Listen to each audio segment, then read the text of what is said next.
Okay guys, mugamba mutyabe kumira kuba Uganda. Isa quick talk leo twaga nnyo malabudde ensonga ziri bbiri ze njagala mbayisiseemu kuba ndikubudde. First of all nja kubasabe kumira ku mukutu abo bagumikiriza content n'abanga akola ki. Gajjayo tulina ensonga bbiri ze tugenda okwogerako. Of course ensonga esooka Jala Trophy okubanga bamutaddeko alika allegations nti yakoze ki yakubye girlfriend we. Ensonga ey'okubiri bachali bange mwenna abakafuna emirimu bano babadde ku employment basubiza visa mwezi gumu ebiri mwine ensobe gye mukola gye njagala nayo nkollecting nga sinava gye sengendo sooka nakyo njagala nsookere ku baganda bange abakafuna emirimu abaganda bange bali bano bankolera ku visa zammwe muslim aba visit visa cancellation n'ebisigadde baba mufuna emirimu ne musula ne mwerabira nti bannange kampani bwekuwa omulimu erina byekusuubiza ereetero bagamba nti tugenda kukolera visa sendabyeko abantu bangi abayingidde mu overstay not because nti kampani tefaayo nebisale singa bakusuubiza visa bwena Uganda yonna gyoli making sure you watch over your visa bwolaba budde bugoyo nga kampani tennakukolera visa nkuwa amagezi bwe gati wuliriza nnyo olaba visa egenda kuwako nga kampani yagamba egenda kukulanirawo okukolera ate ng'ekusasula ssente weewole okole extension oba okole airport kuba ndabyeko abaana bangi bebasuubiza visa mu kampani yamaga egenda mukolera visa nayingira overstay kampani nemulekawo nemugamba sasula overstay ffe tukolere visa kinjagala buno Uganda ali eyo bw'oyingiranga kampani neekusuubiza okukolera visa neerwawo beera nga bwerwanako watch over yourself toyingira overstay kampani neekulekawo kusaawa esembayo kitegera kuba bajja tukokola visa bagambe seeka tugenda kukolera visa naye twagala okukolera visa nga toyina overstay bantu bangi bwe tubabitunuulira babeera ku budde babeera ku bwangu agamba anyingirira overstay kasita kampani nagigamba kampani ejasasula n'atuuka akaseera kampani neemugamba betugenda sasula overstay sifa abakola ki abagikuteekamu tuli mwene ensi eri bize ensi yakunoonya ssente nsi yakwebeereramu olina okuba nga muwoli nawe ogamba kati ki kino kitambula ba kino kitambula batya oba side eri olina okuba nga weefaako gwe ng'omuntu nga tonafa ku kampani mugenda ne mulowooza nayogera n'ekyala nangamba bagikyo ekyala addayo abasajja ne bamugamba tetwagala manya tugenda mukolera visa naye agyemu university ndabyeko abantu victims baana bangi ne mu kampani nyini mwendi basatulenga ne balowooza nti kampani egenda basasulira visa ne bayingira university kuba visa ekyala ono gayiwe ekyala yadireyinga okubanga agoba ku visa zaabwe ne bayingira university yo kampani egaffe tetubimanyi kyetwagala kimu mugyemu university tukolere visa ate okumanya bazibu togenda bo asene basasula university eyo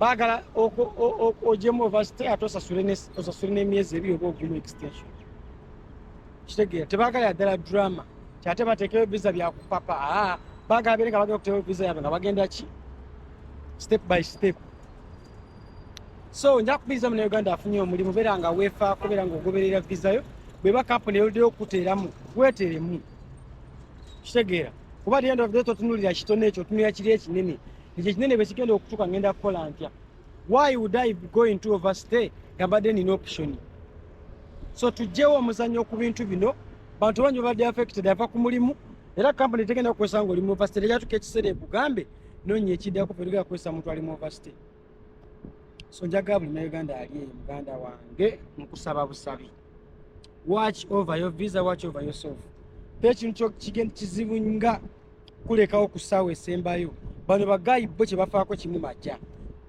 buli kintu kyonna ekyebatwalako ssente tebaagala kyesembereza beera ng'okola ng'omonitoringa visa yo toyingira overstay nga teweetegese toyingira overstay n'okyawa abantu nayo ne beekyawa because olowooza oli used sometimes kyetwetagisa ffe bennyini okuba nga tufaayo just don't stand nga noga ate kampani yansuubiza biki kampani nyingi zijja kusuubiza bangi babawadde offer letters ne babalekawo because visa eremedde abamu baba cancelingisiza nayingira overstay nga yacancelinga ng'alaba there is no way nze nga nze kyemmanyi nti nzikize nyingira overstay nga ne mu cancellation nga sobola ofunayo ezijja ssente nensasula kukwana ate nga mbadde nkola bw'obadde okola kitegeeza omwezi genda gwako bakwoyo ku ssente weewole ozeemu visa ekyo kiwedde ogenda ku nsonga y'omunene Jala Trophy Kasaale nkafumita kavayo naki nabyenda Clear allegations nti Jela Trophy yakubye girlfriend we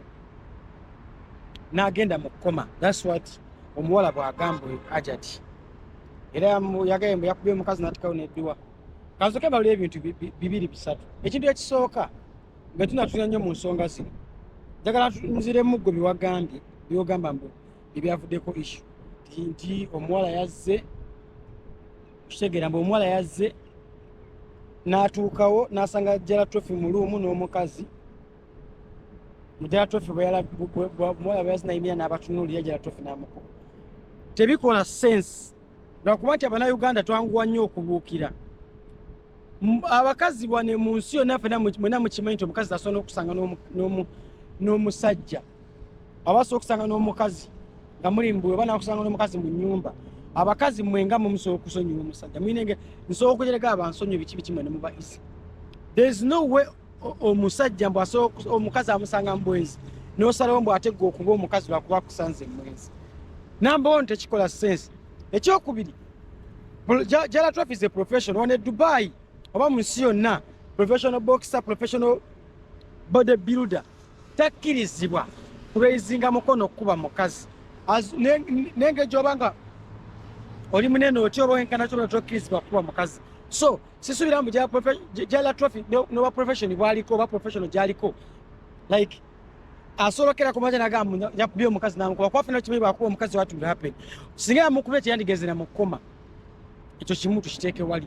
Ekirala, maama tuli mu nsi gye bayita Dubai, lwakuba Bannayuganda simanyi lwaki mubuukira nnyo. Tuli mu nsi gye bayita Dubai.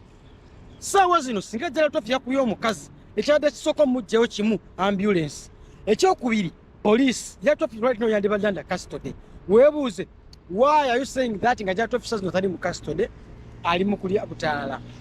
Kitegeeza Bannayuganda mubayinga propaganda so fast. Temusooka nnoonyereza mubuukira buli kimu bakye muba muwulidde. Jela Trophy yakubye omukazi bla bla. Kiba kyonyina olisoni nga ffe tuli mu nsi etambula fast. Tuli mu nsi nga amateeka gakola nnyo ekisukkiridde. Nga togenda kuva eri oyita kipropaganda era bigenda Bannayuganda. Bebanguwa obuukira TikTok n'avaayo Jela Trophy yakubye omukazi yakubye omukazi n'agenda mu kkoma. Omukazi gwe bakubye n'agenda mu kkoma maama n'akuteerako message n'agamba Jela Trophy ankubye ndi mu kkoma oli mbuzi. N'otuuka n'osaba edduwa Katonda okuba otya omusajja omukazi n'omuteeka ku madala.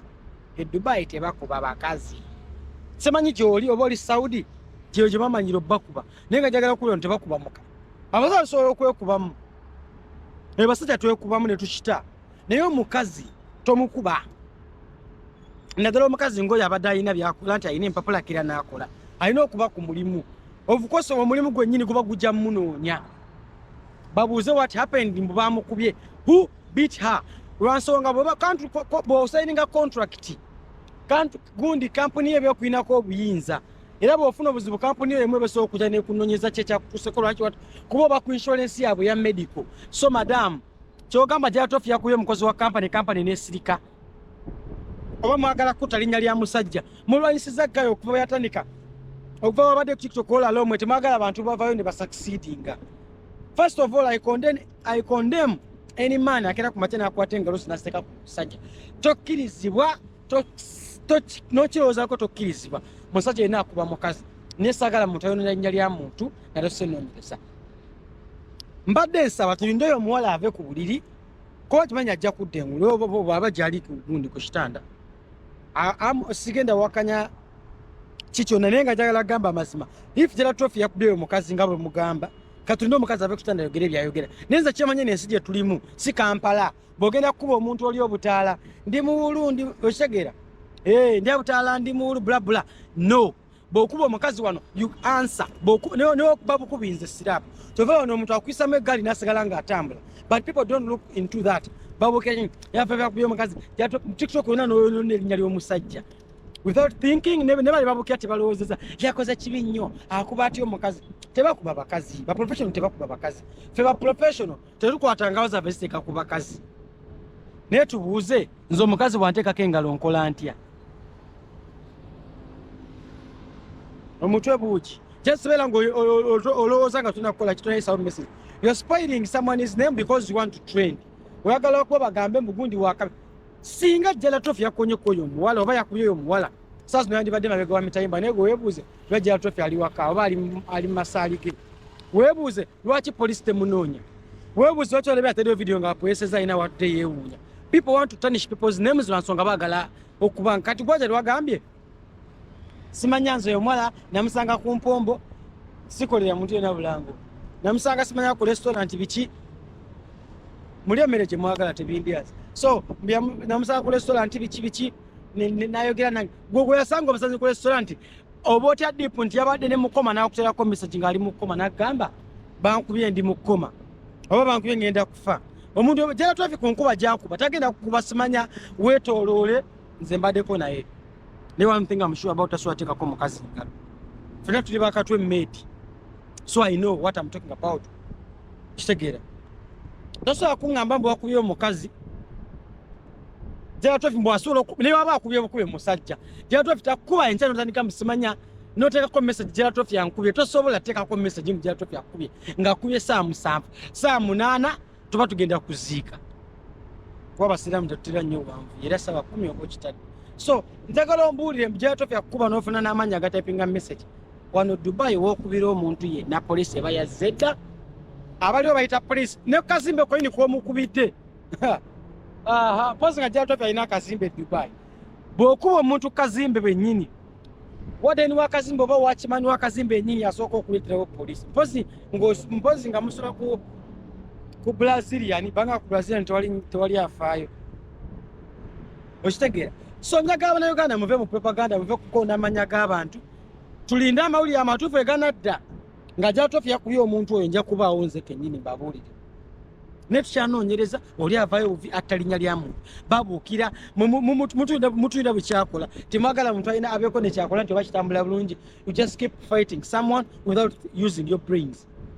Kati gwe madamu olowooza enensi nsi ki gy'olimu gye bagamba bakubye omuntu oli akuba omuntu n'atambula naawe omujega n'obimanya mbu bakubye omuntu n'atambula polisi nga terina kye yakoze ng'omwana ali ku ddwali ali ku byuma nga polisi eryawe eraba nga temunoonya nenagaa Jala Trophy yankuba w'okubira omukazi ate eri mukazi agenda kujja mbu simanya akusanze ng'oli omukubera akuba akusanze n'omukazi come on tekikola sense mpozi bw'aba yasanze Jalla ngalina omukazi ate nayagala amanyi mulwana mbu mwerwanya tere musajja akkirizibwa kuba mukazi I condemn that era nkimanyi bulungi nnyo Jala Trophy tasobola kubanga yakubye oyo omuwala.